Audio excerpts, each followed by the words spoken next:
സ്വാഗതം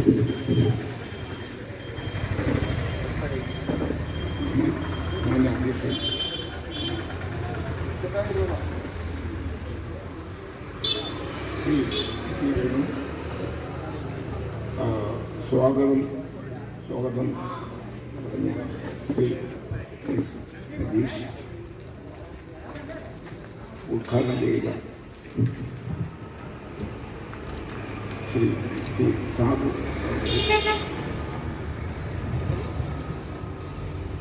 വേദിയിലുള്ള സഹോദരങ്ങളെ, നല്ലവരായ നാട്ടുകാർ, അംബേദ്കർ എന്ന ആ മഹാനുഭാവം ആ ഭാരതത്തിൽ 133 ജന്മദിനാഘോഷത്തിൽ പങ്കെടുക്കാൻ കിട്ടിയത് വലിയൊരു ശ്രേഷ്ഠമായൊരു അവസരം. എത്ര നമുക്കുള്ള ഏറ്റവും വലിയൊരു ദോഷമാണ് എത്ര നന്മ ചെയ്തവരെ പോലും നമ്മൾ കുറേ കാലം വിസ്മരിക്കുന്നു. ഈ വിസ്മരിക്കുന്നതുകൊണ്ടുള്ള കുഴപ്പം വരും തലമുറക്ക് മാതൃക സത്യം. ഇതാണ് എനിക്ക് സത്യം. ഇവിടെ യുവാക്കൾ, സത്യത്തിൽ ധാരാളം യുവാക്കൾ വളരെയധികം പ്രവർത്തനശീലം. അവരാണ് രാജ്യത്തിൻ്റെ സമ്പത്ത്, അവരാണ് ഇവിടുത്തെ യുവത്വം, അവരിലാണ് ഭാവി ഇരിക്കുന്നത്.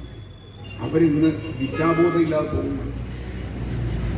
അപ്പൊ സത്യത്തിൽ ഇത്തരം ആഘോഷങ്ങൾ, അനുസ്മരണങ്ങൾ നമ്മളുടെ നിലവിലുള്ള രാഷ്ട്രീയമോ സാമൂഹികയോ സാമ്പത്തികയോ എന്ത് പ്രശ്നങ്ങളും ഓപ്പണായിട്ട് പൊതുജനത്തിൻ്റെ മുമ്പ് വെച്ച് ചർച്ച ചെയ്യപ്പെടും. എന്തിനാണെന്നറിയോ? ഇന്ന് ഏറ്റവും കൂടുതൽ നമ്മളെല്ലാം അഭിമാനത്തോട് കാണുന്നത് ഈ അടുത്ത കാലത്തുണ്ടായ നിയമം പോലും നമുക്കറിയാം, വിവരാവകാശ നിയമം. എന്തിനാണ് അത് വന്നത്? ഇവിടുത്തെ ഓരോ പൗരന്റെ അവകാശമാണ് ഈ നാടിൽ എന്താണ് നടക്കുന്നത് അറിയാനുള്ള അവകാശം. അത് തന്നെയാണ് പേപ്പർ. ഒരു ദിവസം ഒരു കട്ടുചായയിൽ രാവിലെ ആ വീട്ടിൽ എന്തൊരു അസ്വസ്ഥയെങ്കിലും അതിനേക്കാളും കൂടുതൽ വലിയ അസ്വസ്ഥ നമുക്ക് പേപ്പർ വായിച്ചത്. കാരണം ഈ നാട്ടിൽ എന്താണ് നടന്നത്, നാളെ ഒന്ന് നടക്കും, അത് നമുക്ക് കിട്ടും.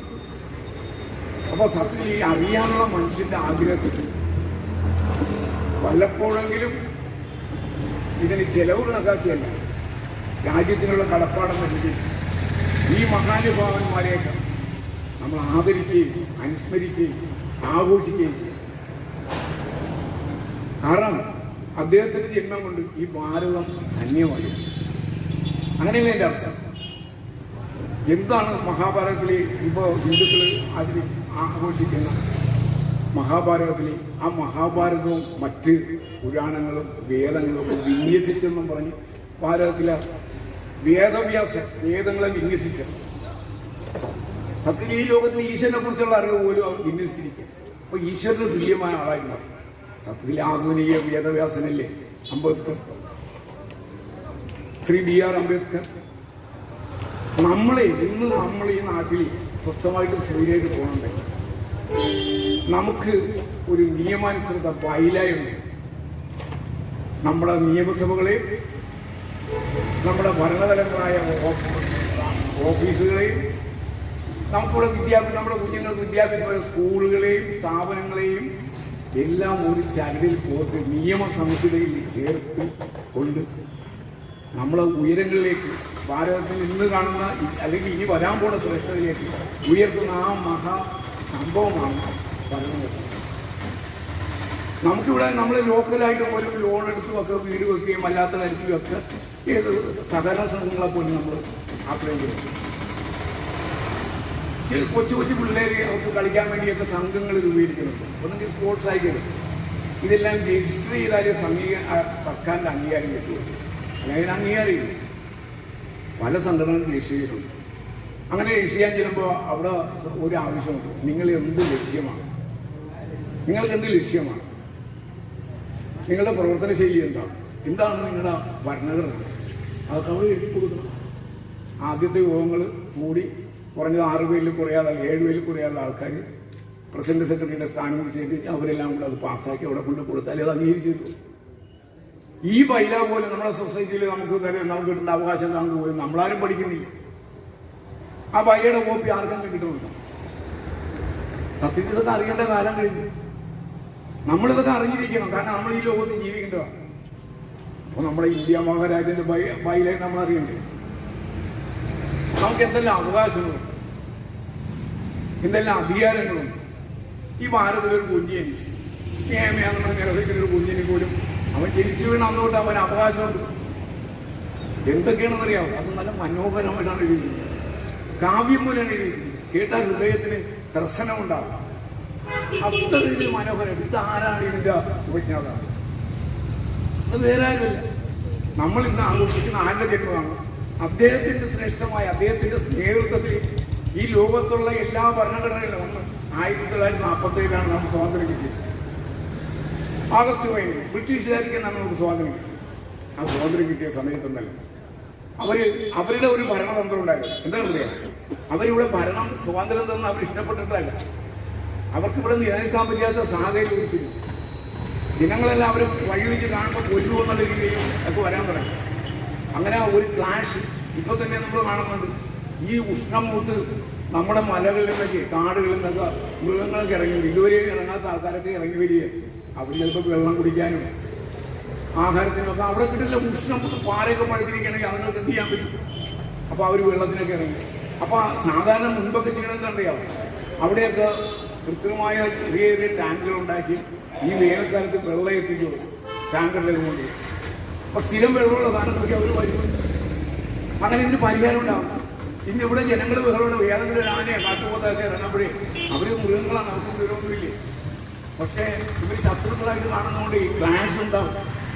ആ ക്ലാഷ് നോക്കറി ആ ഏറ്റുമുട്ടൽ എന്താണെന്ന് അറിയാമോ? ജീവിക്കാനുള്ള അവകാശത്തിന്റെ ഭാഗം തന്നെയാണ്. നമ്മളത് മനസ്സിലാക്കുന്നില്ല. ഇവിടെ മുറവിളിയാണ്. കാട്ടുകൊണ്ട് ഇറങ്ങിയാലും മുറവിളിയാണ്. വെടിവെച്ച് പോലുമെന്നാണ് ആൾക്കാരുടെ ആവശ്യം. അവന്റെ ജീവിക്കാനുള്ള അവകാശം നിശ്ചയിക്കേണ്ട ആവശ്യം. നാട് എല്ലാവരും കയറി ഒന്നുമില്ല. ഇപ്പൊ സത്യത്തിൽ അവിടെ വലിയൊരു അവകാശം നമുക്കുണ്ട്. മൃഗങ്ങൾക്ക് പോലെയുള്ള ഒരു അവകാശബോധം അവരിറങ്ങി വന്നിട്ട് യുദ്ധം ചെയ്യും മനുഷ്യനായിട്ട്. അതിന്റെ ഭാഗം ഇപ്പൊ അടുപ്പിച്ച് കൂടെ കാണുന്നത്. ഇവിടെ സാഹചര്യം ഒന്നും മനസ്സിലാക്കണ്ടേ? വെള്ളം എത്തിക്കുന്ന ആഹാരം അല്ലെങ്കിൽ എപ്പോൾ കേൾക്കാൻ കണ്ട ഒരു കാര്യം മനസ്സിലാക്കി. ഇതൊക്കെ നമ്മുടെ ഭരണകൂടം കേൾക്കും. ഒരു കുഞ്ഞ് ജനിച്ചാൽ അവൻ എന്തൊക്കെ അവകാശം ഉണ്ടെന്ന്, അവൻ എന്ത് വിദ്യാഭ്യാസം കൊടുക്കണമെന്ന് ഡയറക്റ്റ് പ്രിൻസിപ്പിൾസ് എന്ന് പറയും. ഗവൺമെന്റ് ആവശ്യം മനസ്സിൽ കരുതേണ്ട ദർശനങ്ങളാണ്. എന്തൊക്കെ ജനങ്ങളുടെ ക്ഷേമത്തിന് വേണ്ടി വെച്ചിരിക്കുന്നത്. നമുക്ക് അവകാശങ്ങളുണ്ട്. അത് നമ്മൾ ഫണ്ടമെന്റൽ റൈറ്റ്സ് എന്ന് പറയും. അടിസ്ഥാന അവകാശം.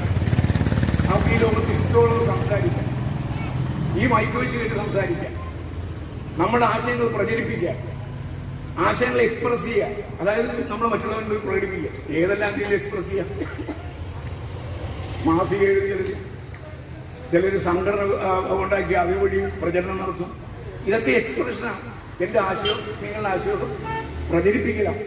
ഇതിനൊക്കെ നമുക്കിവിടെ അവകാശം. ധൈര്യമായിട്ടും അന്തസ്സോട് ജീവിക്കാൻ അവകാശം, പണി കിട്ടാൻ അവകാശം. നമ്മുടെ സുരക്ഷിതം ഗവൺമെന്റ് പാലിക്കേണ്ടതാണ്. അങ്ങനെ ഇതൊക്കെ നമുക്ക് എല്ലാ അവകാശങ്ങളാണ്. എന്തെല്ലാം അവകാശം?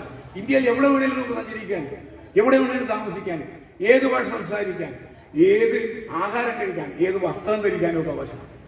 പക്ഷെ നമ്മൾ കാര്യം മനസ്സിലാക്കുക, വസ്ത്രം ഇഷ്ടമുള്ള ധരിക്കാനെങ്കിലും വസ്ത്രം ധരിക്കാതിരിക്കാനുള്ള അവകാശം അത് ഈ രാജ്യത്തിന്റെ അന്തസ്സിന് പാടും. ഒരാൾ നമ്മൾ ഇഷ്ടമുള്ള സംസാരിക്കാനുണ്ട്, പക്ഷെ വേറൊരാളുടെ അന്തസ്സിനെ ഹനിക്കുന്ന രീതി സംസാരിക്കും. അതായത് നമ്മളെല്ലാം ഇന്ത്യക്കാരാണ്, ഓരോ പൗരന്റെയും അവകാശം. അപ്പൊ നമ്മൾ മറ്റുള്ളവനെ ആദരിക്കുകയും അവനെ നമ്മൾ അംഗീകരിക്കുകയും ചെയ്താലേ ഇവിടെ സമാധാനമുള്ളൂ. ഈ ഒരു വിവരം കൂടെ നമ്മൾ അറിഞ്ഞിരിക്കണം. അവകാശങ്ങളെ കുറിച്ച് മാത്രം ബോധമാകുമ്പോൾ നമ്മൾ പാലിക്കേണ്ട ചില നിയമങ്ങളുണ്ട്. അങ്ങനെയാണ് വേണ്ടി. അങ്ങനെ ചിന്തിക്കുമ്പോഴാണ് സത്യം ആ മഹാനുഭാവൻ എഴുതി വെച്ച എന്താണ് ആ ബൈലയിലെ ചില ദർശനങ്ങളോ നമ്മളെ കുളിർമ കുളിക്കും. നമ്മുടെ സ്വാതന്ത്ര്യം നമ്മുടെ മൂക്കിന്റെ അറ്റത്ത് അവസാനിക്കുന്നു. നമ്മുടെ സ്വാതന്ത്ര്യം നമ്മുടെ മൂക്കിന്റെ അറ്റത്ത് അവസാനം അങ്ങോട്ടില്ല. നമുക്ക് ധാരാളം സ്വാതന്ത്ര്യമുണ്ട്. പക്ഷെ സത്യത്തിലുണ്ടല്ലോ നമ്മളപ്പോൾ പിടിച്ചു വെക്കുന്നത് എങ്ങനെയാണ്? നമുക്ക് ധനിച്ച നമ്മുടെ ഫണ്ടമെന്റൽ റൈറ്റ്സ് എന്തൊക്കെയാണ്? നമുക്ക് തൊഴിൽ കിട്ടാൻ അവകാശമുണ്ട്. തൊഴിൽ കിട്ടിയില്ലെങ്കിൽ തൊഴിലിന് കോമ്പൻസേറ്റ് ചെയ്ത് ഇവന് ജീവിക്കാനുള്ള തുക കൊടുക്കാനുള്ള ബാധ്യത ഗവൺമെന്റിനുണ്ട്. മുൻപ് അത് തൊഴിലില്ലാതെ ഇപ്പം അത് നമുക്കറിയാം. ഇവിടെയൊക്കെ തൊഴിലില്ലാത്തവരെന്ന് പറയും കഴിയുന്നവർക്ക് മിനിമം സേവനം, മിനിമം കൂലി അവർക്ക് വെച്ചിട്ടുണ്ട് അല്ലേ? തൊഴിൽ സഹായ ഇവിടെ ധാരാളം കുടുംബശ്രീ അത് ഇതൊക്കെ എന്നൊക്കെ പറഞ്ഞ് ഇത് ഈ വേദിയിലാണ് മഹാത്മാഗാന്ധി തൊഴിലുറപ്പ് പദ്ധതി. അത് ഇന്ത്യ മുഴുവനുള്ളതാണ്. അതിലൊക്കെ ഇതാണ് പ്രൊട്ടക്ട് ചെയ്യുന്നത്. രാജ്യത്തിന്റെ കടപ്പാടാണ് പ്രൊട്ടക്ട് ചെയ്യുന്നത്. നമ്മളത് അറിയുന്നില്ല. പക്ഷെ വേറെ അപ്പം ഡയറക്റ്റീവ് പ്രിൻസിപ്പിൾസിന്റെ പ്രത്യേകത ഉണ്ട് കേട്ടോ, നമ്മൾ അറിഞ്ഞിരിക്കണം. അതായത് നമ്മൾ ജനാധിപത്യ രീതിയിൽ പോകുമ്പോൾ നമ്മൾ അത് അറിഞ്ഞിരിക്കണം. എന്താ പറയുക, നമ്മളിപ്പോൾ വഴി അങ്ങോട്ട് പോവുകയാണ്, പോലീസോ നമ്മൾ കയറി പിടിച്ചു അവിടെ നല്ലതാണ്. എന്താ പേര് പറയും, പേര് ഇവിടെ അത് എന്താണ് കാര്യം, നമുക്കറിയാനുള്ള അവകാശം കൂടെ ഉണ്ടാകുക. എന്താണ് കാര്യം അറിഞ്ഞാലേ കയറുള്ളതാണ്. അങ്ങനെ പെരുമാറാൻ പാടില്ല. അത് ഈ ഭരണഘടന അറിയാത്തവരാണ് അങ്ങനെ പറയുന്നത്. അവരുടെ കാര്യം എന്തുകൊണ്ടാണ് പിന്നെ ആ കാരണം പറയുന്നത്. പിന്നെ ബോധ്യപ്പെടില്ല അവർക്ക് നിയമപരമായിട്ട് ലംഘനമാണെങ്കിൽ അവർക്ക് അവർ ബലം പ്രയോഗിച്ച് കൊണ്ടുപോകാം. റീസണബിൾ ഫോഴ്സ് എന്ന് അവർ പറഞ്ഞിട്ടുണ്ട്. ആവശ്യമുള്ള വിലയെടുക്കാം. ഇവിടെ ഒരു മദ്യപിച്ച് മതോന്മത്തിനായി ലേബലിൽ വെച്ച് ഒരു നടക്കുകയും അവനെ ആരാണ് കള്ളു കൊടുക്കുന്നത്? ഇവിടെ വിൽക്കുന്ന കള്ളുഷാപ്പുകാരാണ്. അവരെങ്ങനെ കൊടുക്കുന്നത്? ഗവൺമെന്റിന്റെ അംഗീകാരമുള്ളതാണ്. അപ്പൊ ആരാണ് കൊടുക്കുന്നത്? ഗവൺമെന്റാണ് കൊടുക്കുന്നത്. പിന്നെ അവൻ മദ്യപിച്ച് ഇച്ചിരി കൂടിപ്പോയി നമ്മളെ അവരെ പിടിച്ച് അറസ്റ്റ് ചെയ്യേണ്ട കാര്യം അവിടെ അതല്ല പ്രശ്നം. അതാണ് അറിഞ്ഞിരിക്കേണ്ട, പുതിയനെ അറിഞ്ഞിരിക്കേണ്ട ഒരു പ്രധാന കാര്യം. അവർ പോലീസുകാർ എഴുതിക്കൊണ്ടിരുന്ന വാചകം ഞാൻ കൊടുക്കുന്നുണ്ട്. എന്താണെന്നറിയാം, മദ്യപിച്ചും അധോന്മത്തനായി മേൽപ്പടിയാനെ സമനിലെത്തിയ രീതിയിൽ കാണുകയാണ്. മേൽപ്പടിയാന്റെ ദേഹരക്ഷയെ കരുതി കസ്റ്റഡിയിലെടുക്കുന്ന അതൊന്ന് അടിച്ചെങ്കിൽ അയാളുടെ ദേഹരക്ഷ ഗവൺമെന്റിന് പാലിച്ചേ പറ്റും. കാര്യം എന്നറിയാം, അതാണ് ഗവൺമെന്റ് ഈ ഫണ്ടമെന്റൽ റൈറ്റ്, നമ്മുടെ ഈ പറഞ്ഞ അടിസ്ഥാന അവകാശങ്ങൾ ആരെങ്കിലും നിഷേധിച്ചാൽ നമുക്ക് കോടതിയിൽ പോവാം. എന്താ ജീവിക്കാനുള്ള അവകാശം, എന്നെ ജീവിക്കാൻ അനുവദിക്കില്ല. ദിവസം ഒന്ന് ഈത പറയുകയോ അല്ലെങ്കിൽ എൻ്റെ വെള്ളം കലക്കുകയോ അല്ലെങ്കിൽ എനിക്ക് ആഹാരം നഷ്ടപ്പെടുകയോ ധാരാളം കാരണങ്ങൾ. അങ്ങനെ നമ്മുടെ ജീവിക്കാനുള്ള അവകാശം അത് 12-21 പറഞ്ഞു. ആ 21 അവകാശത്തിന് ലംഘിക്കും.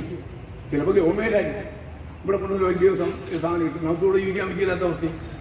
ഇപ്പൊ ഇവിടെ പറഞ്ഞില്ലേ, കരിനിലത്തി വെള്ളം കയറുമ്പോൾ പോയിലാണ്. അല്ലെങ്കിൽ അവിടുത്തെ ആൾക്കാരുടെ ജീവിക്കുന്ന ഭാഗങ്ങൾ, ജീവിക്കാനുള്ള അവകാശങ്ങൾ ഇവിടെ അത് നിഷേധിക്കപ്പെടുന്നുണ്ടെങ്കിൽ അത് ഡിനയൽ ഓഫ് ഫണ്ടമെന്റൽ റൈറ്റ് ആണ്. അതായത് നമുക്ക് നമ്മുടെ മൗലിക അവകാശങ്ങൾ നിഷേധിക്കില്ല. അതിനെവിടെയാണ് പോകേണ്ടതെന്നറിയാം. ഈ കോടതികളൊന്നുമല്ല, ഹൈക്കോടതിയുടെ മേലായിട്ടുള്ള കോടതിയിലാണ് പോകുന്നത്. ഹൈക്കോടതിയോട് മേലോട്ടാണ് ഈ പറഞ്ഞ ഫണ്ടമെന്റൽ റൈറ്റ്സ്, ഈ അടിസ്ഥാന അവകാശങ്ങൾ സംരക്ഷിക്കപ്പെടാനുള്ള സ്ഥലം. പക്ഷെ വെറുതെ നമ്മൾ ഇതിനകത്ത് തെളിവ് സഹകരിച്ച് ചെയ്യില്ല, കാണിച്ചാൽ കിട്ടും തെളിവ്. അല്ല നമ്മൾ കൂടെ ഒച്ചപ്പെടുത്താൻ പിന്നെ ബുദ്ധിപൂർവ്വം കൂടെ പെരുമാറണം. അപ്പോൾ നമുക്ക് അതിൻ്റെ അവകാശം കിട്ടും, ഒരു സംശയമില്ല. ആരെടുത്താലും കിട്ടും. പക്ഷെ നമ്മൾ ബോധ്യപ്പെടുത്തി കൊടുക്കാനുള്ള ബാധ്യത. ഇതിനാണ് നമ്മൾ വിവരം ശേഖരിക്കുന്നത്. നമ്മൾ ഈ അറിവ് നൽകുന്നത് എന്തിനാണറിയാം, നമ്മൾ ഉയരിയ. അപ്പോൾ നമ്മൾ സത്യത്തിലുണ്ടല്ല, നമ്മൾ പരിസ്ഥിതികളെയോ മറ്റ് സാഹചര്യങ്ങളെയോ നമ്മൾ ക്വസ്റ്റ്യൻ ചെയ്യുമ്പോൾ നമ്മളും ഈ വിവരം അറിഞ്ഞിട്ടുണ്ട്.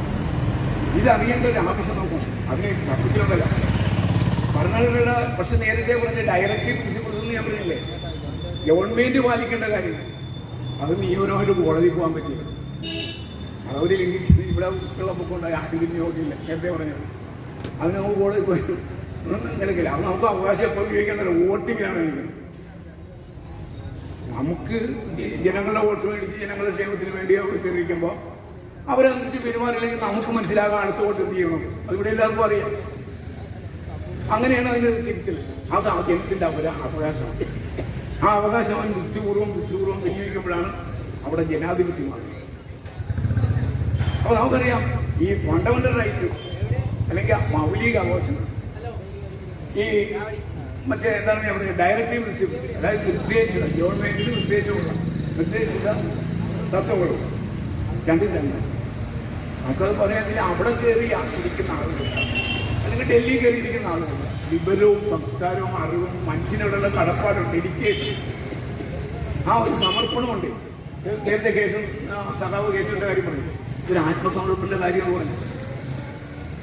കാരണം എന്താ, അതുകൊണ്ടാണ് അദ്ദേഹം അനുസ്മരിച്ചത്. കാരണം അവരുടെ പ്രവൃത്തി മറ്റുള്ളവർക്ക് കുളിര് കയറുക, മറ്റുള്ളവരുടെ ക്ഷേമത്തിന് വേണ്ടി അവർ സ്വയം ത്യാഗാനുഷ്ഠിച്ചു വരുന്നു. അതാണ് നേതാവ്. അപ്പൊ സത്യത്തിലുണ്ടല്ല നമ്മൾ അറിഞ്ഞിരിക്കേണ്ട ഒരു കാര്യമാണ്. നമുക്കും ഇതുപോലെ തന്നെയാണ് നമ്മുടെ മുമ്പിലും വരുന്ന പ്രശ്നങ്ങൾ. നമ്മൾ ഈ അറിവൊക്കെ ആർജിക്കുകയും ചെയ്യണം. ഈ അറിവിൻ്റെ ചാൻസിൽ നമ്മൾ മുമ്പോട്ട് പോവുകയും ചെയ്യണം, കരുത്തരാകും. അതിനാണ് നമ്മൾ വിദ്യാഭ്യാസം നേടുന്നത്, അല്ലാതെ നമ്മൾ ആധിപത്യം പാലിക്കാനല്ല. എനിക്ക് മാന്യ സഹോദരങ്ങളോട് പറയാനുള്ളത്, നമ്മൾ ഇവിടെ ഒരു പ്രത്യേകത ഞാൻ വളരെ ഒരു പ്രത്യേക കാര്യം ഞാനൊരു പ്രത്യേക കാര്യം പറയാൻ ആഗ്രഹിക്കുന്നത്. ഇവിടെ അതിൽ വേദി അല്ലെങ്കിൽ ശരിയാണ്, വേദിയാണ്. എന്താണ് കാരണം പറയാം, നമ്മൾ പറയുന്നത് പോലെ അല്ല, നിസ്സാരമല്ല. നമ്മളുടെ ഒരു പ്രവർത്തനം വളരെ കാൽക്കുലേറ്റഡ് ആയിരുന്നു. പഞ്ചവത്സര പദ്ധതി പോലെ നമ്മൾ ചില പദ്ധതികൾ പ്ലാൻ ചെയ്യും. ഞാൻ ഒരു സാദൃശ്യങ്ങൾ പറയാൻ, നമ്മുടെ വളവങ്കോളം ഭാഗത്തുള്ള ഈ വളവങ്കലം ഭാഗത്തുള്ള ദളിത് കുടുംബങ്ങൾ അന്വേഷിച്ചാൽ ഒരു 2 ടീച്ചേഴ്സൊന്നും ഇല്ലാത്ത വീട്ടുകാർ കാണാം. നേരാണ്. വളവങ്കലത്തുള്ള ദളിത് കുടുംബങ്ങളിൽ 2 ടീച്ചേഴ്സെങ്കിലും മിനിമം ഇല്ലാത്തൊരു കുടുംബം കാണില്ല. എനിക്കറിയാവുന്ന പോലീസുമാരെ വരാറുണ്ട്. നമ്മുടെ ഈ പള്ളിത്തോട് ഭാഗത്തുള്ള ഈ ഹേരാപുരം അതിനോടനുബന്ധിച്ചുള്ള മറ്റു ഭാഗത്തൊക്കെ ആയിരക്കണക്കിന് കുടുംബങ്ങളില്ലേ. എത്ര പേര് ഉയർന്ന ഉദ്യോഗങ്ങൾ ചെയ്യുന്നു, അല്ലെങ്കിൽ എന്തെങ്കിലും ഉദ്യോഗത്തിൽ കയറുന്നു. എന്നാൽ യഥാർത്ഥത്തിൽ 24% ദളിതർക്കുണ്ട് റിസർവേഷൻ സംവരണം. അതായത് 100 പേരെ നിയമിച്ചാൽ 24 അവർക്കായിരിക്കും. അപ്പോൾ 500 പേരെ നിയമിച്ചെന്ന് പറഞ്ഞാൽ എത്ര കിട്ടാം? ഇത് വേറെ ആർക്കും പോകുകയില്ല. എന്തുകൊണ്ടത് കിട്ടാതെ പോകുന്നു? അത് പ്രത്യേകിച്ച് ആഗ്രഹം. അപ്പം നമ്മൾ ഈ പ്രവർത്തനം നടക്കുമ്പോൾ നമ്മൾ ഒരു കാര്യം കൂടെ വേണം. നമ്മൾ അടുത്ത തലമുറ കുഞ്ഞുങ്ങളെയൊക്കെ വിദ്യാഭ്യാസിക്കുന്നതിനെ കുറിച്ച് വലിയ പ്രാധാന്യം കൊടുക്കും. എന്തുകൊണ്ടാണ് അംബേദ്കർക്ക് ആ സ്ഥാനം കിട്ടിയെന്ന് വെച്ചാൽ അദ്ദേഹം ആർജിച്ച വിദ്യാഭ്യാസമാണ്. ഈ പറഞ്ഞ സവർണനും മേലെ അദ്ദേഹത്തിന് സ്ഥാനം കിട്ടിയത്. ലോകത്തെവിടെ അദ്ദേഹത്തിന് സീറ്റ് കിട്ടും? കാര്യം എന്നാൽ അദ്ദേഹം നേടിയ വിദ്യാഭ്യാസമാണ്. അപ്പൊ ആ അറിവ് നേടാൻ പോകുന്നത് ഈ വിദ്യാഭ്യാസത്തെ പള്ളിക്കുതി പഠിച്ചാൽ മാത്രം കിട്ടുന്നതായിരിക്കില്ല കേട്ടാ. നമുക്ക് ഇനി ആർജിക്കാം. നമ്മളിവിടുത്തെ എല്ലാ അറിവുകളും ആർജിക്കുക, പുസ്തകങ്ങൾ വായിക്കുക. കാലം കഴിഞ്ഞൊന്നും പോയിട്ടില്ല. ഞാനിപ്പോഴും അത് എനിക്ക് അഭിമാനം പറയാം. ഞാൻ എന്നെ പറ്റി ഇരിക്കുന്നത് അഡ്വക്കറ്റ് വേണം, നിയമവിദഗ്ധൻ. ഞാൻ നിയമവിദഗ്ധനൊന്നുമല്ല. ഞാൻ വൈകാണ്ടാതി ബെഞ്ചെ പറ്റിയതിന് ശേഷം നിയമം പഠിച്ചു, അതിനുശേഷം പഠിച്ചു. പിന്നെ ഞാനിപ്പോൾ സ്വന്തമായിട്ട് കേസ് നടത്തുന്നത്. അത് ഞാൻ തുടങ്ങിയപ്പോൾ സ്വന്തമായിട്ട് കേസ് നടത്തും. അപ്പോഴാണ് അതിൻ്റെ ബുദ്ധിമുട്ട് മനസ്സിലാക്കി. എന്താ പറയാം, ഒരു നിയമത്തിൻ്റെ എനിക്കാരും ഗുരുക്കന്മാരിലാണ്. അപ്പോൾ എല്ലാ പ്രശ്നങ്ങൾക്കും എനിക്ക് വരുന്ന കേസിലെ പ്രശ്നങ്ങൾക്ക് ആ പ്രതിനെ എങ്ങനെ എത്തിക്കുക, അതിൻ്റെ വാതിനെ എങ്ങനെ അവരുടെ ലക്ഷ്യത്തിലെത്തിക്കാമെന്ന് ഞാൻ ഭയങ്കരമായിട്ട് ചിന്തിക്കുമ്പോൾ അതിനാവശ്യമുള്ളതെല്ലാം ഞാൻ കണ്ടുപിടിക്കണം.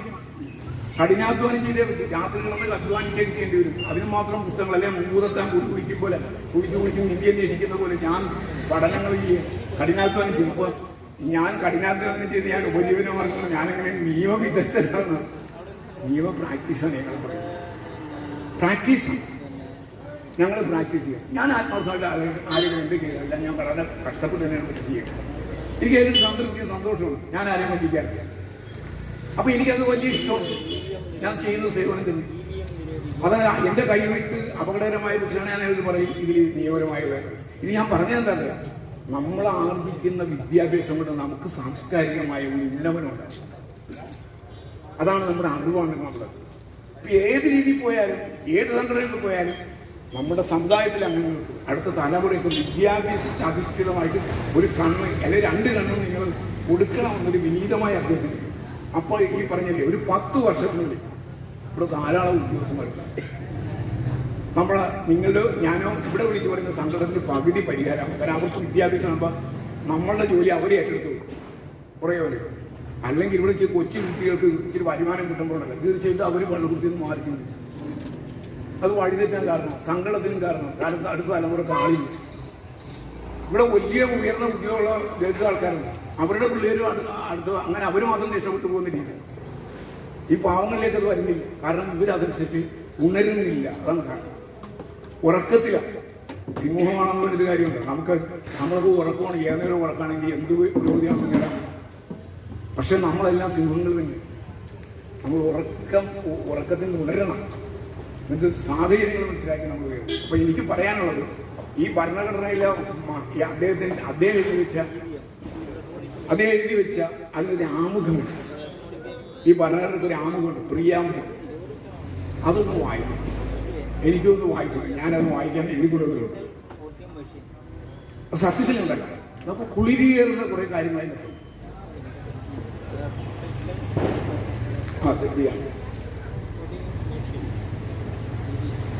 അതിലെ ആദ്യം എഴുതിയിരിക്കണേ, we the people of India. എന്താണ് അതിൻ്റെ അർത്ഥം? നമ്മൾ ഇന്ത്യക്കാർ, ഇന്ത്യയിലെ ജനങ്ങൾ. നമ്മൾ എനിക്ക് ജാതി മതമൊന്നുമല്ല പറയുന്നത്, ആണും പെണ്ണുമല്ല പറയുന്നത്, വലിയവനും ചെറിയവനുമല്ല പറയുന്നത്. നമ്മൾ ഇന്ത്യക്കാർ, we the people of India having solemnly resolved, ഭയഭക്തി പുരസ്സരം തീരുമാനിക്കുക. എന്ന് എന്താണ് തീരുമാനിച്ചത്? To resolve India, solemnly resolve to constitute India. ഇന്ത്യയെ അങ്ങനെ ഭരണഘടന ഉണ്ടാക്കാൻ തീരുമാനിക്കുന്നു. എങ്ങനെ? India sovereign socialistic secular democratic republic. Sovereign പരമാധികാരമുള്ള രാജ്യമായി മാറ്റാൻ വേണ്ടി നമ്മൾ തീരുമാനിക്കുന്നു. പിന്നെ സോവറിൻ സോഷ്യലിസ്റ്റ്, സാമൂഹ്യ സമത്വം. അവിടെ വലിപ്പ ചെറുപ്പവും അതൊന്നുമില്ല, എല്ലാവരും ഇക്വാളിറ്റി മെയിൻറ്റെയിൻ ചെയ്യണം. പരസ്പരം സ്നേഹവും, ജാതി ബേസിലുള്ള സ്നേഹമല്ല. നമ്മളൊരു ജാതി എന്നുള്ള രീതിയിലുള്ളതല്ല, നമ്മൾ മനുഷ്യജാതി എന്നുള്ളതാണ്. അതിൻ്റെ അപ്പുറം പാടില്ല, അതിനുള്ള വിവരം നോക്കണ്ടാകും. Strongly resolve to constitute India India sovereign socialistic democratic. അടുത്ത ഡെമോക്രാറ്റിക്, അതായത് ജനാധിപത്യ രാജ്യമാണ്. ഡെമോക്രസി എന്ന് പറഞ്ഞാൽ ജനങ്ങൾ ഭരിക്കുന്ന രാജ്യം. അപ്പൊ ഡെമോക്രാറ്റിക് റിപ്പബ്ലിക്കാണ്. റിപ്പബ്ലിക് എന്ന് പറഞ്ഞാൽ എന്താണ്? ജനങ്ങൾക്ക് പരമാധികാരം. അപ്പൊ അങ്ങനെയുള്ള റിപ്പബ്ലിക് കൺട്രി ആയിട്ട്, ആൻഡ് ഇത് മാത്രമല്ല, to secure all its citizens, അതിന്റെ എല്ലാ പൗരന്മാർക്കും ഉറപ്പുവരുത്താനും തീരുമാനിക്കും. എന്താണ് ഉറപ്പുവരുത്തുന്നത്? ഒന്ന് താഴെ പറഞ്ഞിരിക്കുന്നത് ജസ്റ്റിസ്, നീതി കൊടുക്കാൻ. എന്ത് നീതിയാണെന്ന് പറയാം? എന്തൊക്കെയാണ് നീതി? Social, economic and political.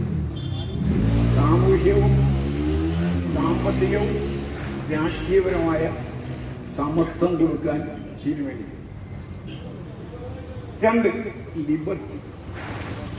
ഇതൊക്കെ ഈ ഭരണഘടനയിൽ വന്നിരിക്കുകയാണ്. ലിബർട്ടി. എന്താണ് ലിബർട്ടി? സ്വാതന്ത്ര്യം. എന്തൊക്കെയാണെന്ന് അറിയാം?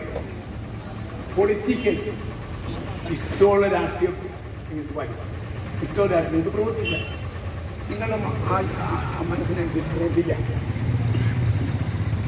ആൻഡ് എക്സ്പ്രഷൻ, എന്താ? Thoughts of expression. നമുക്ക് തോന്നുന്ന ചിന്തകൾ പ്രചരിപ്പിക്കാനുള്ള അതിനുള്ള ലിബർട്ടി കൊടുക്കും. പിന്നെ ബിലീഫ്, ഇഷ്ടമുള്ള ആചാരങ്ങൾ അനുസരിച്ച് വിശ്വസിക്കാൻ അവകാശം. ആൻഡ് ഫെയ്ത്ത്, ഇഷ്ടമുള്ള വിശ്വാസം, അതായത് മതവിശ്വാസം, അങ്ങനെ പലതുണ്ട്, അതൊക്കെ അവർക്ക് വിശ്വസിക്കാൻ അവകാശം. പിന്നെ ഇഷ്ടമുള്ള ദൈവം ആൻഡ് വർഷിപ്പ്. ഈ പറഞ്ഞ എല്ലാ ലിബർട്ടിയും കൊടുക്കുന്നത് പറഞ്ഞാൽ ഇതിലൊന്നും കൊടുക്കാറില്ല, എല്ലാം ശ്രേഷ്ഠമായ രീതി കൊടുക്കുന്നു. അടുത്തത് മൂന്നാമത്തെ, പിന്നെ ഇക്വാളിറ്റി ഓഫ് സ്റ്റാറ്റസ്. അടുത്തത് ഇക്വാളിറ്റിയാണ്, സമത്വം. സ്റ്റാറ്റസ് വലിപ്പം ചേർക്കുക. പണ്ട് രാജാവെന്ന് പറഞ്ഞ ഒരാൾ വന്നാൽ നമ്മളെല്ലാം ഇന്നങ്ങനെ ആരെങ്കിലും വന്നാൽ അംഗീകരിക്കുക. പഴയ പേര് വിളി രാജാ രാമവർമ്മ എന്ന് പറഞ്ഞ് ഞാൻ എൻ്റെ പേര് വിളിക്കുക, നിങ്ങൾ ആരെങ്കിലും രാജാവെന്ന് വിളിക്കുക. പേരിൻ്റെ കൂടെ ആളുകൾ വിളിക്കുന്നുണ്ട്. എൻ്റെ മോനെ നമ്മൾ പറയും അനിൽ രാജ് എന്ന് വിളിക്കും. രാജ എന്ന് പറഞ്ഞാൽ രാജാവെന്നുള്ള അർത്ഥം തന്നെയാണ്, പക്ഷെ അതങ്ങനെ വിളിക്കുന്നുണ്ട്. പക്ഷേ ഈ സ്ഥാനമാനത്തിൻ്റെ പേരിലല്ല, പേരായിട്ട് ഏതും. അതായത് equality of status and opportunity. Opportunity എന്ന് പറയുന്നത് അതൊരു വലിയ ഇച്ചിരി വലുതാണ്. അതായത് നമ്മൾ പല വിദ്യാഭ്യാസം കഴിഞ്ഞിട്ടുണ്ടാകും, നമുക്ക് പല കഴിവുകളുണ്ട്. ആ കഴിവിനനുസരിച്ച് നമുക്ക് പ്രവർത്തിക്കാനും ജോലി കിട്ടാനും സ്ഥാനമാനങ്ങൾ കിട്ടാനും നമുക്ക് അവകാശം. ആ ഓപ്പർച്യൂണിറ്റി അവകാശം ഭരണഘടന അനുവദിച്ചിരിക്കുന്നു. And to promote among the അമ്മ, ഇതിനേക്കാളെല്ലാം ഉപരിയായി ഫ്രറ്റേണിറ്റി, സാഹോദര്യം പുലർത്തുവാനും വളർത്തുവാനും ഭരണഘടന ഉറപ്പു കൊടുക്കുന്നു. എന്തൊക്കെയാണ് ആ സാഹോദര്യം? Actually dignity and democracy is the dignity of the democracy and individuals and unity and integrity of nation. രാഷ്ട്രത്തിൻ്റെ അന്തസ്സ് ഈ പറഞ്ഞ നമ്മുടെ വ്യക്തിക്കുള്ള എല്ലാ അന്തസ്സിൻ്റെയും അങ്ങനെയുള്ള എല്ലാ അവകാശങ്ങളും അംഗീകരിക്കാൻ ഭരണഘടന എഴുതിയിരിക്കുക. മാത്രമല്ല തുടർന്ന് സോ ആ രീതിയിൽ ഇൻ അവർ കോൺസ്റ്റിറ്റ്യൂട്ട് അസംബ്ലി അന്ന് ഈ 1947 ഭരണഘടന നമുക്ക് സ്വാതന്ത്ര്യം കിട്ടിയത്. നമുക്കറിയാം ആഗസ്റ്റ് 15. ആ ആഗസ്റ്റ് 15 സ്വാതന്ത്ര്യം കിട്ടിയപ്പോൾ യഥാർത്ഥത്തിൽ ഒരു ഭരണഘടന നമുക്കില്ല. പിന്നെ ഭരണഘടന ഉണ്ടാക്കാനായിട്ട് ഒരു 18ഓളം കമ്മിറ്റികളൊക്കെ രൂപീകരിച്ചു. അതിൻ്റെയൊക്കെ തലവനായിട്ടാണ്, കോർഡിനേറ്ററായിട്ട്, മെയിൻ അധ്യക്ഷനായിട്ട്, ചെയർപേഴ്സണായിട്ട് ബി.ആർ. അംബേദ്കർ അദ്ദേഹത്തിൻ്റെ അറിവും എല്ലാം നമ്മുടെ ഭാരതത്തിന് വിനിയോഗിക്കുന്നതിന് വേണ്ടിയാണ് അത് അങ്ങനെ ആക്കിയത്. അത് അംഗീകാരമാണ്. അങ്ങനെയുള്ള ആ കോൺസ്റ്റിറ്റ്യൂന്റ് അസംബ്ലി. അപ്പോൾ അന്ന് ഒരു ബില്ല് അവതരിപ്പിച്ചത് ജവഹർലാൽ നെഹ്റു പ്രധാനമന്ത്രിയും ഡോക്ടർ രാധാകൃഷ്ണൻ പ്രസിഡന്റുമായിട്ടുള്ള അന്നത്തെ അസംബ്ലിയുണ്ട്. അത് കോൺസ്റ്റിറ്റ്യൂന്റ് അസംബ്ലി. താൽക്കാലിക ഇതാണ് ഭരണഘടന നില ഉണ്ടായി വരുമ്പോൾ പിന്നീട് അത് ഒറിജിനലായിട്ട് മാറി, ഡെമോക്രാറ്റിക് ആയിട്ട് മാറുകയാണ്. അപ്പോൾ ആ കോൺസ്റ്റിറ്റ്യൂന്റ് അസംബ്ലിയിൽ 24 നവംബർ 1949 1949 നവംബർ മാസം 24 തീയതി ഞങ്ങളത് ഞങ്ങളത് ഒപ്പിട്ട് അവതരിപ്പിക്കുന്നതെന്നാണ് അദ്ദേഹം അവിടെ വെച്ച് പറഞ്ഞത്. ഇതാണ് ഇതിൻ്റെ ആമുഖം. ഈ ആമുഖത്തിൽ പറയാത്ത ഏതെങ്കിലും ഒരു കാര്യം കൊടുക്കാം. എല്ലാ അവകാശങ്ങളും, എല്ലാ ഡ്യൂട്ടികളും, ധർമ്മവും എല്ലാം അദ്ദേഹമായി വിന്യസിച്ചിട്ട് അതെല്ലാം വേണ്ടവർക്ക് എല്ലാം ഇഷ്ടപ്പെടും കൊടുക്കുന്നത്. അങ്ങനെ കൊടുക്കാൻ ഉറപ്പുവരുത്തിയിട്ടുണ്ട്. ഈ മഹാനുഭാവൻ എഴുതി വെച്ച ഗീതയുണ്ട്. ഇവിടെ ദളിതനെന്നോ സവർണനെന്നോ ഉള്ളവനെന്നോ ഇല്ലാത്തവനെന്നോ എന്താണ് ശക്തനെന്നോ അശക്തനെന്നോ ആണെന്നോ പെണ്ണെന്നോ കുട്ടിയെന്നോ വൃദ്ധനെന്നോ ഒരു പ്രത്യേകതയില്ല. എല്ലാവർക്കും ഈക്വലായിട്ട് ഈ അവകാശം കൊടുക്കുന്ന ഈ ഭാരതഭൂമിയാണ്. നോക്കി അതിൻ്റെ ഉപജ്ഞാതാവായി അദ്ദേഹത്തിൻ്റെ ജന്മം, അതാണ് ഞാൻ നേരത്തെ പറഞ്ഞത്. അദ്ദേഹത്തിൻ്റെ ജന്മദിനാഘോഷം പങ്കെടുക്കുകയാണ്. ഈ നാട്ടിൽ വെച്ച് വളരെ ചെറിയ യോഗമാണെങ്കിൽ ശരി, പക്ഷേ ഇതിൽ പങ്കെടുക്കാൻ കിട്ടുന്ന അവസരം ശ്രേഷ്ഠവും അങ്ങേറ്റവും എന്താണ് പറയുന്നത്, നന്ദിപൂർവ്വം അതിനെ സ്മരിക്കുകയും ചെയ്യും. അപ്പോൾ നമ്മൾ സത്യത്തിലുണ്ടല്ലോ, ഞാൻ എനിക്കുള്ള ഒരു വിനീതാപേക്ഷ, നമ്മൾ വിദ്യാഭ്യാസത്തിന് വലിയ പ്രാധാന്യം. നമ്മളിപ്പോൾ ഇവിടെയുള്ള പ്രാപ്തരാണ്, ഇവരൊക്കെ സമൂഹത്തിന് വേണ്ടി പ്രവർത്തിക്കുന്നവരാണ്. അത് ഇങ്ങനെ കൂടെ ഒരു ഉൾക്കാഴ്ച വരും. അത് കമ്മിറ്റി കൂടി ഇങ്ങനെ എല്ലാവരെയും കമ്മിറ്റി കൂടി ഈ കുഞ്ഞുങ്ങളെ വിദ്യാഭ്യാസം ചെയ്യിപ്പിക്കാൻ, വിദ്യാഭ്യാസത്തിലേക്ക് നടക്കാൻ രക്ഷകർത്താക്കൾക്ക് നിർദ്ദേശം കൊടുക്കാൻ വളരെയധികം കഷ്ടപ്പെടും. ഇത് പെട്ടെന്ന് ഒരു 5-10 വർഷങ്ങളിൽ മാറിപ്പോകും. ഞാനൊരു എൻ്റെ സംഘടനയുള്ള ചിലരുടെയുണ്ട്, അത് ജ്യോതികമേനോ, ഞങ്ങളത് തുടങ്ങിയിട്ട് 20 വർഷമോ 21 വർഷമായി. ഇപ്പോൾ ആ കൊറോണ വന്നതിന് ശേഷം അതിൻ്റെ പ്രവർത്തനമൊക്കെ ഒന്ന് വിട്ടിട്ട് വളരെ ശുഷ്കമായ രീതിയിൽ പോവുകയാണ്. പക്ഷെ ഒരു പ്രത്യേകത, അന്ന് ഞങ്ങൾ തുടങ്ങുമ്പോൾ ഈ കൊങ്ങണി സമുദായമുണ്ട്, കുടുംബി സമുദായമുണ്ട്, പിന്നെ ഈ കുറച്ച് ഈഴവരുണ്ട്, ഒരു ക്രിസ്ത്യാനി ഉണ്ടായിരുന്നു, 2 മുസ്ലിങ്ങളാണ് ഇവിടെ ഉണ്ടായിരുന്നില്ല, പിന്നെ 50-51 കുടുംബങ്ങളുണ്ടായിരുന്നു. പക്ഷെ ഞങ്ങൾ മെയിനായിട്ട് ഉദ്ദേശിച്ചത്, സംഘടനയിൽ മെയിനായിട്ട് ഉദ്ദേശിച്ചതാണ് അടുത്ത തലമുറയുടെ വിദ്യാഭ്യാസ ശ്രേഷ്ഠ ഇത് കേൾപ്പിക്കും. അപ്പോൾ അന്ന് കുടുംബിയില്ല അന്നത്തെ ആൾക്കാർക്ക് മുഴുവൻ വെള്ളം കുടിക്കണ്ടായിരുന്നു, ഉള്ള വസ്തുവില്ല. ഒരാളുടെ മരണം നടന്നപ്പോൾ തലക്കിലും കലക്കിലും ഒക്കെ പിടിച്ചുകൊണ്ട് പോയിട്ട് തലക്കി പിടിച്ചവർ അങ്ങോട്ടും കാലിൽ പിടിച്ചിട്ട് അങ്ങോട്ടും പോയി വെള്ളം കുടിച്ചതിൻ്റെ കൊടുത്തുള്ളതാണ്. ഇങ്ങനെ കാണിക്കുന്നൊരു സമൂഹത്തിൽ നിന്ന് ഇപ്പോഴുണ്ടല്ലോ, ഞാൻ വലിപ്പം പറയില്ല, ഞങ്ങളുടെ സംഘടനകളൊന്നും പറയുന്നില്ല, അങ്ങനെ പറഞ്ഞാൽ ശരിയായി. പക്ഷേ ഒരു സത്യമുണ്ട്, അവിടെ ധാരാളം ഡോക്ടേഴ്സ്, 3-4 ഡോക്ടേഴ്സും കുറച്ച് ബിടെക്കുകാരൊക്കെ അവളുടെ ഡെവലപ്പ് ഇപ്പോൾ പലരുമായി. ഇത് ഞങ്ങളാണെന്നല്ല പറയുന്നത്, ആ കുട്ടികളെ ഇഷ്ടപ്പെടുന്നു. പക്ഷേ ഞങ്ങൾക്കൊരു മുഖ്യമായ ഒരു നിർദ്ദേശം, അല്ലെങ്കിൽ ഈ പറഞ്ഞ ഡയറക്ടേഴ്സിന് നിർദ്ദേശം ഞങ്ങൾ ശക്തമായി കൊടുത്തിരുന്നത് തെളിവ് തന്നെയാണ്. അപ്പോൾ ഇത് സത്യത്തിൽ വലിയ കാര്യമൊന്നുമില്ല. ഇതാർക്ക് സത്യം മനുഷ്യൻ്റെ തലച്ചെറുപ്പം, മനുഷ്യൻ്റെ തലച്ചെറുപ്പം അത്ര ശ്രേഷ്ഠമാണ്. ഇതിൻ്റെ 10% പോലും നമ്മൾ ഉപയോഗിക്കുന്നില്ല. അതാണ് കുഴപ്പം. നമ്മളിത് ഉപയോഗിക്കുമ്പോഴാണ് അതിൻ്റെ മാസ്മര ശക്തി കാണുന്നത്. നമുക്ക് കഴിവുണ്ട്, നമ്മളാരും അടിമകളായിട്ട് കഴിയേണ്ടവരല്ല. നമ്മളത് തിരിച്ചറിയുക, അറിവാണ്. മറ്റുള്ളവരെ നെഞ്ചിരിക്കാൻ അത് തന്നെ ബാക്കിയാണ്. ഓക്കെ, ഈ സാഹചര്യത്തിൽ എനിക്ക് അവസരത്തിൽ എല്ലാവരും നന്ദി പറഞ്ഞു. ഞാൻ എൻ്റെ വാക്കുകൾ എല്ലാവർക്കും മനസ്സിലാക്കി.